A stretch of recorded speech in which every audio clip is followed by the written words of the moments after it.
صلاح الدین ایوبی اور ISI۔ صلاح الدین ایوبی کے دور میں ان کا ایک جاسوس فلسطین سے واپس آیا اور صلیبی فوج کے بارے میں مکمل معلومات دی۔ سلطان نے اس کو تنخواہ کے علاوہ قیمتی تحائف بھی دیے۔ اس پر فوج کے سپاہیوں نے اعتراض کیا کہ ہم لوگ ہر میدان میں آپ کے ساتھ لڑتے ہیں، اتنے قیمتی تحائف کیوں نہیں دیے جاتے؟ سلطان نے جواب دیا، جب آپ لوگ لڑتے ہو تو آپ کے ساتھ میں ہوتا ہوں،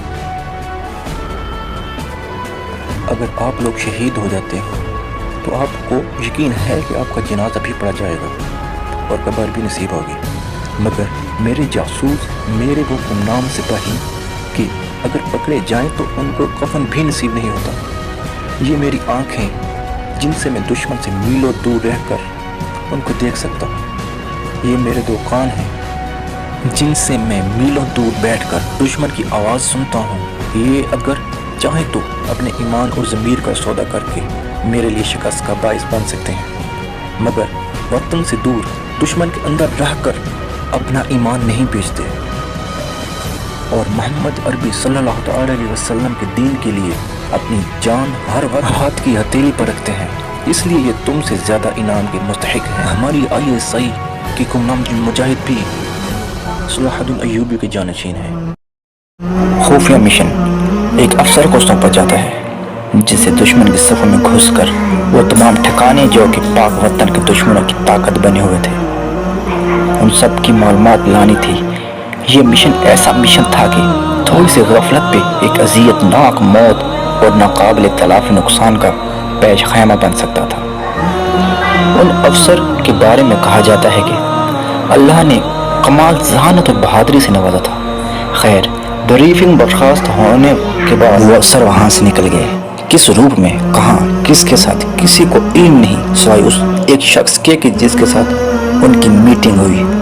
کچھ وقت کے لیے ان پہاڑوں پر آپریشن روک دیا گیا۔ دشمن سمجھا کہ شاید پاک فوج اس جگہ تک پہنچنے میں ناکام ہو چکی ہے، اور اس بات کا بھی انہیں غرور اور یقین تھا کہ ان کا ٹھکانہ ایسے مقام پر ہے جہاں بغیر نشان کیے حملہ کرنا صرف انہیں خبردار کرنے کے مترادف ہوگا۔ ایک ماہ بعد طالبان میں ایک ساتھی شامل ہوا جس نے اپنے کمال ذہانت سے اپنی جگہ بنانا شروع کر دی۔ کچھ ہفتوں کے بعد اس شخص کی مہارت اور ذہانت کی خبریں خارجیوں کی مرکزی قیادت پہنچی کہ کیسے انتہائی ذہین شخص نے ان کے بکھرے ٹولے کو سمیٹا، انہیں تربیت دی، ان کے ٹھکانوں کو مزید مضبوط کرنے میں مدد دی، یہاں تک کہ اسے اس ٹھکانے پہ موجود طالبان کے اعلیٰ عہدیداران تک بلا خطر رسائی مل گئی۔ اس دوران اس سے سارے ٹھکانے کی معلومات دی گئی، اس سے مشورہ لیا گیا کہ کس طرح کام کرنا ہے اور کس طرح پاک فوج سے بچنا ہے۔ غرض خوارج کمانڈرز کے دیوانے ہو چکے تھے، اس پہ اندھے اعتماد کے سبب تمام راز اس پہ کھول دیے گئے، تمام اسلحہ ڈپو غاروں میں موجود ٹھکانے خارجیوں کے ہونے والے اجلاسوں میں اسے اہم معلومات کی ذمہ داری سونپی جاتی، اس کی بات کو انتہائی اہم سمجھا جاتا۔ اس دوران وہ گمنام مجاہد پاک فوج کے عہدیداروں سے بھی رابطے میں رہا، کچھ وقت کے لیے نظروں سے اوجھل ہو کر تمام خبروں سے چند دن بعد آگاہ کرتا رہا۔ اس دوران وہ گمنام مجاہد پاک فوج کو کسی بھی حملے کرنے سے روکتا رہا، شاید کچھ بڑا کرنے کی سوچ میں تھا۔ تقریباً 10 دن بعد اس افسر نے پاک فوج کے اپنے اعلیٰ افسر کو ایک پیغام بھیجا کہ کل مرکزی مقام پر بڑی تعداد میں خارجی اکٹھے ہو رہے ہیں، جن میں افغانستان سے بھی لوگ آ رہے ہیں، اور پاکستان میں حملوں کے حوالے سے ایک نئی لہر شروع کرنے کے حوالے سے حکمت عملی ترتیب دی جائے گی۔ ٹائم اور لوکیشن کی معلومات دینے کے بعد کل بات کرنے کا کہہ کر مزید کچھ کہہ بغیر رابطہ منقطع کر دیا گیا۔ یہاں دوسری طرف پاک فوج نے ایئر فورس کے افسران سے میٹنگ کی اور انہیں تیار رہنے کا حکم دیا۔ دوسرے دن ٹھیک 2:22 پر رابطہ کیا گیا۔ صرف 15 منٹ ہے آپ کے پاس، اس دوران حملہ کر سکتے ہیں، میں اندر جا رہا ہوں۔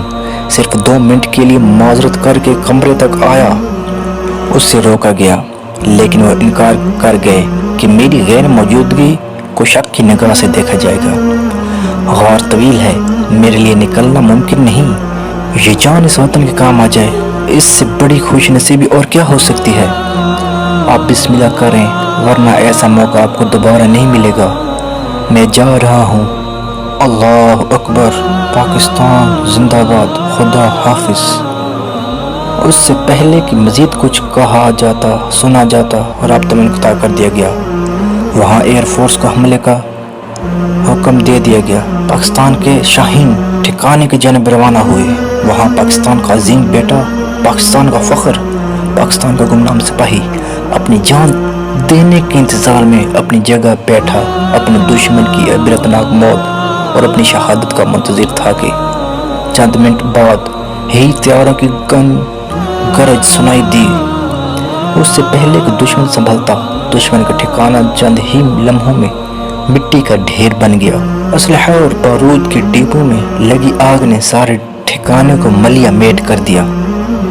اس طرح پاکستان کے عظیم بیٹے نے اپنی جان کے بدلے میں وطن کی حفاظت اور وطن دشمنی کی موت کا سودا کر لیا۔ یہ تو ایک بیٹا تھا، ایسے کئی بیٹے اپنی جانیں قربان کر چکے ہیں جن کی کبھی خبر نہ ہو سکی، لیکن یہ بیٹے ہمیشہ ہماری دعاؤں میں موجود رہیں گے۔ آج یہ امن، یہ خوشحالی ہمارے انہی گمنام جانباز بیٹوں کی قربانیوں کے سبب ہے۔ یہ پاکستان کے عظیم گمنام جانباز بیٹے ہیں۔